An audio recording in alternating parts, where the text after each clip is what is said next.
If it has a score, we cover it more. From football to lacrosse, hockey to baseball, we've got what you want. Welcome to the Rod Pedersen Show. Hey, good morning, Canada. Canadian sports fans around the world, welcome to the Rod Pedersen Show, episode number 233, coming to you from the bunker out here in beautiful Western Canada, where we are a little rainy today, and we are more than happy with that. Oh, yeah. Where I come from, rain's a good thing. I like what Clark did, or whomever, Tyler Dacu, maybe our social media advisor, saying, where you checking in from today? I wish they would do that every day. We got Ottawa, we got Copper Sands, we got Regina. Let us know where you're watching from today, around the world and around the globe. It's a big day. Our football fans are going to be really excited about today, because yesterday's show got away from us a little bit, and I apologize for that. It was a very interesting day. It wasn't bad or anything. It's just like, we had the audio issues and the kinks, and we went from kind of a two-seater Cessna to the Millennium Falcon. In a day. With no training. Right? With no training. And the only way to find out is when you are live. Good morning, Sherwood Park. Good morning, Phoenix, Arizona. Good morning all the way to Tacoma. From Middle Lake, Saskatchewan, where viewers were global, baby. So anyways, there were some hiccups yesterday and a couple segments left in the show. Clark comes out here and I'm like, what the hell's going on back there? And he turns red in the face and he's like, you have no idea what's going on back here. Well, just tell me and I'll tell them. We're all in it together. I need to know. So that was the deal. But we had some real pros on the air yesterday, and John Liu and Matthew Barnaby, guys that have been on the air a lot, and they got it. And the clips turned out okay. The show turned out great. Yeah. But the guys, as we move along, the Millennium Falcon, remember, you just go from gear 1 to gear 2 and it's... Yeah, that's what we got coming here. Oh, yeah. So Clark's like, we got to go through some bumps to get to, Never Land. So grind the gears for. If you can't find it, grind it, right? If you can't find it, grind it. Yeah. So our guests today from the CFL on TSN and CTV Regina, Claire Hanna. Looking forward to guesting with Claire. Everybody loves Claire. Jermaine Franklin from TSN Calgary. Canadian Football Hall of Famer Damon Allen should be in the Pro Football Hall of Fame. Should be. I'm not going to probably bring that up with Damon, but he should be. Oh, yeah. And the smiling one, Henry Burris, Henri, will be joining us from Ottawa to talk about the CFL. So, again, you football CFL lovers will love it. Sports fans in general will love it. But what we do here on this segment we call the Rollout for Flooring Superstore is cover everything. So are you ready to roll with the quick 6 show topics for today? Let's go. And I would really like to get into these topics at some point today because we won't have enough time here. But number 1, Ontario MP Peter Fragikaitos says no funding for U.S. players. Fragikaitos. I married a Greek. It's the only way that I would know how to say that. But he's not representing the Greeks real good here. Point 2, should major leaguers take a pay cut? Major League Baseball players, because you know what? They don't want to. You guys aren't looking real good right now. Point 3, SJHL simulation last night. Thousands of people tuned in. Melfort beat Yorkton 1-0 in overtime on Adam Noem's OT winner. You only know who was paying attention, who was watching last night, right? Yeah. Chevrolet Canada. Good job, guys. That's what Chevy Canada told us yesterday. Reed Lowe, watching from St. Louis, the former NHLer and Minot Top Gun. It's taking over the world. The SJ Sim. So much fun. Point 4, Gary Bettman. This came across my Score app this morning. Says, very optimistic they'll finish the season. Never considered that they won't. Do you think that that's just gobbledygook, commissioner speak for they don't want to worry anybody, so let's just do a smoke and mirrors thing? I think it's real. I hope it's real. No, I think it's real. I think they, in their own world, and I think in those meetings and internally, they are 100% committed to finishing the season. And I think that's what they actually believe. I don't think they've gone down a path of if there's no season. I mean, if there's no season, now they're looking at starting next year. That's easy. I think they're going full steam ahead, expecting to finish the year. I really do. Beep, beep, beep, beep. Backing up the truck here. Peter Hoosley writes in and says, did you say Damon Allen is not in the Hall of Fame? Wow. I said he's not in the Pro Football Hall of Fame, which is in Canton, Ohio, where his brother Marcus Allen resides. Damon's in the Canadian Football Hall of Fame, and well, he should be, but he should also be in the Pro Football Hall of Fame, most passing yards at one time in pro football. Now it's Anthony Calvillo. But no, I didn't say he's not in the Hall of Fame. He's not in the Pro Football Hall of Fame. Can we put up the comment from Trenton, Norway, by the way, and just give him some love? Clark says no. He says, so I'll read it off the wall what I see. Norway here. The hiccups with the new equipment will take care of themselves. And boom, it just went off the screen because we got too many comments coming in this morning. The SJHL wrote in. Here's the thing that I'm most proud of last night with the sim. The SJHL just wrote in and said, thanks for the love, boys. We had a little incident of bullying going on in the comments on the Twitch feed last night. And I appreciate, because the kid that was being bullied actually is watching this morning because he's already written in. He goes, why are you bullying me? To the guy that was. And we just attacked the bully. Yes, right? we did. Like, get him out. Everybody turned on the bully. It was awesome. And then the SJHL guys that were running their feed said, hashtag be kind online. That was the proudest thing of the whole night. Never mind Chevy Canada writing it. Never mind Reed Lowe watching or the SaskTel reps, but to nip it in the bud an incident like that. If it were only that easy in real life, because I'm sure to tell you, online life isn't real. But it made me feel good to help that kid. And the whole group kind of policed the situation themselves, right? That's right. Awesome. That was awesome. And they say we don't need a good enforcer. Hey, Rod Monroe's watching. That's Clark's dad, and it's his birthday today. We won't say how old you are, Rod. I don't think you care. You don't seem like one of those guys to me. But I won't say it. Sean Dahlwatt writes in from Saskatoon. He says, I saw the overtime call on Twitter, and it was the best thing I've seen all quarantine. Oh, yeah, Dupes and I lost our minds. But there's another thing, by the way. A farmer was on the tractor, took a picture of himself seeding, and wrote us and said, I'm listening to it while seeding. It was up near Theodore, Saskatchewan. And I'm like, I said to my wife when I got home, this is game-changing stuff here right now. Farmers are sitting on the tractor where they would normally be listening to the Stanley Cup playoffs on the radio, and they're listening, not watching, to a damn computer simulation of a junior hockey game. Amazing. This makes you wonder how much things will change back when the pandemic lifts. Yeah. So to Bettman, you think they'll be back, and I think they'll be back too. I do. Point 5, I do want to talk a little bit about social distancing sports, because who knows how long this is going to last. This morning on ESPN, the pundits were saying this is a very optimistic day. The NBA owners, the Major League Baseball owners, this is a very optimistic day. We might get back ahead of schedule. And I'm like, well, not a lot has changed today from yesterday or even the day before. Really? Fauci's still saying, no soup for you. He was kind of dragged through the coals last night, though, by Senator Rand Paul going, with all due respect, Dr. Fauci, you're not the be-all and the end-all. He's like, I never said that I was. So that stuff's starting to come out. Did you see any of that? Oh, yeah. And then I've seen the subsequent replies, right? I mean, all of us experts that have been, following this and on top of this for 10 weeks seem to think that we know more than Dr. Fauci, who's been covering this his whole entire life. I'm just saying guys are starting to come after Fauci, and I'm talking about in the form of U.S. senators. Yeah. And those guys are ass kickers. So it's just hell is being wreaked. I mean, it's bad enough up here. Down there, it's worse. Yeah. So my point being, if they continue to listen to Dr. Fauci and we just stay at home for 24 months, which is what he wants, what social distancing sports could happen? We've talked about golf, of course. Yep. And I've got 2 tee times lined up later on in the week, by the way. But curling, this was pretty cool when Catlin Schneider was in here yesterday and dropped off his Tim Hortons Briar jersey. And we all put our thinking caps on because unlike other pro sports, which curling's is pro sport, they were interested in our opinion. Because they were talking about raising sponsorship dollars and how the money that Team Cooey brings in sponsorship would curl your hair. And he's like, well, all us younger teams want to get to that level. And I talked about, well, there's a lot of guys with planes, a lot of rich guys that would like to help you out. And I know these guys. Well, Brandt, for instance, has 2 planes and they sponsor Cooey.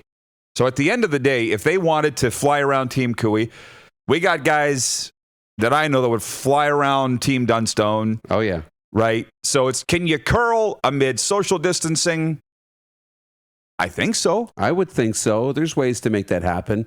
Stay on separate sides of the ice, those types of things. It's the, touching of the rocks. But I mean, all it takes is, when they spin the rock around, to wipe it down while you're doing it and you're good to go. Curling should be easy. Yeah. And another one, point 6 here is somebody wrote in yesterday, and you understand when we're live on the air, it's hard to get to your questions. It actually kind of takes me 24 hours to think about your questions, come up with a bit of an answer, and then I'll address it the next day if I have to. Guy wrote in yesterday and said, how can Canada West play football in a 5-game schedule, but the CFL can't? It's a good question. And there are no dumb questions, as I say. Yep. You're smart right. for asking it. However, we're two guys that are pretty heavily involved in Canada West, going to be even more this year, but have been around it a long time. And with all due respect, social distancing, playing in empty stadiums is not uncommon for university football. So there's that. As far as spacing out fans, that's not a big deal. I'm watching, again on ESPN, they're saying Joe Burrow, the number 1 overall pick this year out of LSU by the Bengals, at least the last 2 years of his collegiate career, he was taking all of his classes online. Joe Burrow. Yeah. So you're hearing the Canadian universities aren't going to be open in the fall. That's some of the reports that I've heard. They're preparing for online classes. Right. So if they're staying home and studying online, I got a diploma online. I've done it. It works real well. Yeah. University of Phoenix is still kicking ass. Still kicking ass. $14,000 per year tuition, but that's another thing. Trust me, I looked into it. But if the student athletes are going to take their classes online and it's safe for them to play, it's a completely different ball game than the Canadian Football League. It's apples and oranges. Great question, because you're talking about the same sport, same rules by and large. How come they can play but the other can't? But you're talking about what I just said. Empty stadiums, not a problem. Taking classes online. I'm guessing. I don't even know. I haven't talked to Canada West, but that was the way I would think they would look at it. They're not a gate-driven league. Right. I mean, they're not professional organizations that need to make money. Now, if you have 5,000 people in there, $20 a ticket, right? I mean, that's no small change. The money helps big time with the travel and everything. But, 5 games, you're going to play each team once. That's key. You're traveling. The kids aren't there going to class and interacting with 18,000 people on a daily basis on a campus. Just the football team. You go back and forth. That's manageable. It's manageable. And then with hockey, they're talking about a 20-game season for hockey. I think they play 48 typically, but they're talking about playing within your province, the Huskies and the Rams, and the Alberta teams will play more, and then you only travel a little bit because you don't have some of that travel money that you would get from ticket sales. But yeah, it's so much easier to manage. There's not the big pressure to bring in a gate, to pay players, to do all of these things. The Canada West is in a really, really good spot. And they have television coverage too. So the fans, the parents, and the relatives, and the family, and the friends that go to the games, they'll get their fix. Casey Dulson writes in, he says, I love the Canada West football talk. I agree with you, Rod. Thank you, Casey. I mean, I've seen the football people say, if there is no CFL, but there is Canada West, these guys could become the biggest stars in the nation. Maybe even on the continent. I'd go back to Stampede Wrestling in the 80s. You weren't even born yet. But Maka Singh, Duke Myers, which is where he gets his nickname from, the Dynamite Kid. All those guys were worldwide stars because it aired in 52 countries. It wasn't even live, but it was all that we had in that time slot. This could be the 2020 version of that. Huge. If there's nothing else. Now, as far as Canada West football and previews and stuff, we'll get through that in the summer. We got lots of time. But as far as the CFL goes, I kind of feel like we've been ahead of the curve in a lot of ways. For instance, last week we had the poll question, should American CFL players receive federal aid? Whopping majority, close to 70% of our viewers said yes, they should. But it was just yesterday that the MP Peter Fragiskatos says that they shouldn't. And the first guy to come after him was Mike Riley. And then there was like a litany of guys. And the point was, I'd like to think I'm pretty open-minded. I know a lot of people wouldn't agree with that, particularly the people in my house that are watching right now. But at least initially I thought no too, because I'm thinking it's the Canadian government, it's Americans. It doesn't seem like a fit. And then I was convinced, yes, these guys work in Canada. It's their sole source of income. As Mike Riley pointed out, he's paid taxes in this country for 10 years, potentially millions. His kids were born here. He's spent countless hours of community service in Edmonton and BC. Why would he not be eligible for federal aid? And I'm thinking, I immediately checked the box, yes, and in favor of American players, but I had to be convinced. Is this MP open-minded enough? Or the standing committee, or just whatever Ottawa officials are going to make the case for the CFL or decide whether they get the money? Are they that open-minded? Are they going to make a decision without examining all angles? Because that's scary. I would hope that they would. I would think that they would look into this. And it won't apply. It's not a blanket statement. It won't apply to every American. I mean, there's Americans who will go down and work in the offseason, in the States, or the guys who went down and played in the XFL. They wouldn't be eligible for funding. The Derek Dennises and the SJ Greens and those guys. They're now down in the States. They made their most recent paycheck down there. They're living down there. So I would assume that they would, be applying for American programs. But the guys like Mike Riley or Bo Levi Mitchell, or the guys who are around here and they're spending their time here and they make their money here, and even some of the guys who are living in the States, like Cody Fajardo, who he's not down there working, makes his money up here, does his speaking engagements up here. He is a working member of the Canadian economy.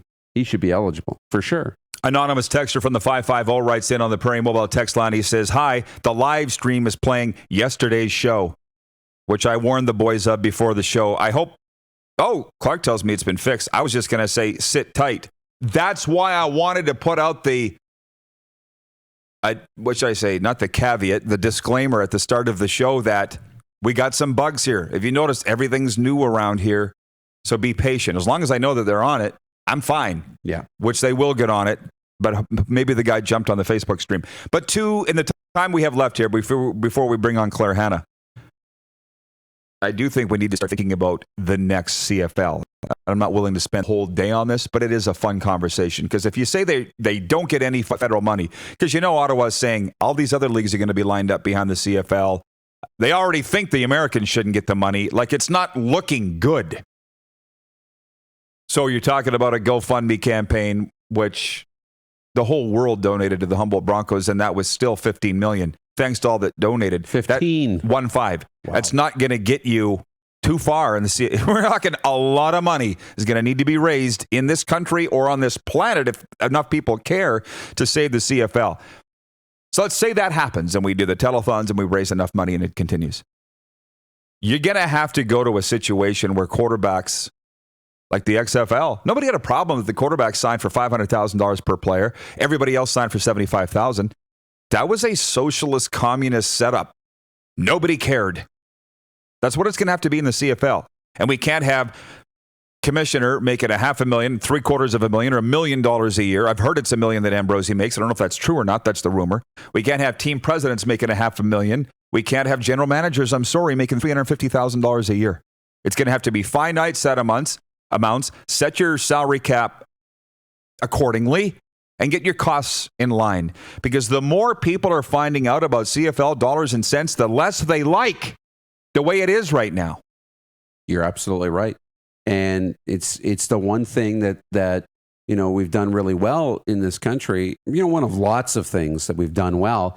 But in this whole pandemic, with Justin Trudeau and the Canadian government coming out and saying, look, here's what we're going to do. And it's across the board. If you're not eligible for unemployment, it's $2,000 a month. Businesses, here's what you can get. Here are these set rules. So if they're going to give out $150 million, I think it's going to come down to that. Hey, we got to go through all of your books. If teams are getting this money, here's what a president gets. Here's what a general manager is going to get. Here's what we are allotting from this $150 million to all of these different organizations. And you're right, be the same across the board. I don't know. It's a pro sports thing. I'm not sure it's necessarily a CFL thing, but there's a lot of I got mine thinking in the CFL. I think that is in all pro sports. But the thing is, in the Big Four, there's enough money to go around. Yeah. In the CFL, it isn't. So you kind of need to share a little more than they do, which reminds me, speaking of the Big Four, I'm calling up our poll question today for Capital Auto Mall Universal Collision Center. This is the one that we actually mentioned on yesterday's show and finally posted today. In which league would you prefer to own a team? The NBA, MLB, NFL, or NHL? And we're into the hundreds of votes. And what do you think is leading? NFL.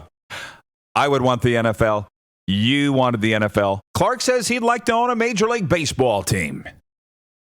But the NFL is leading. Vote on that, and we'll talk about the merits, the pros and cons throughout the program. On the way, Jermaine Franklin, Damon Allen, Henry Burris, and next, Claire Hanna of the CFL on TSN. We'll be back. This has been the Rollout for Flooring Superstore. It's the Rod Pedersen Show, Facebook Live, Game Plus TV Network. Listen live at rodpedersen.com. You're watching Rod Pedersen On Demand.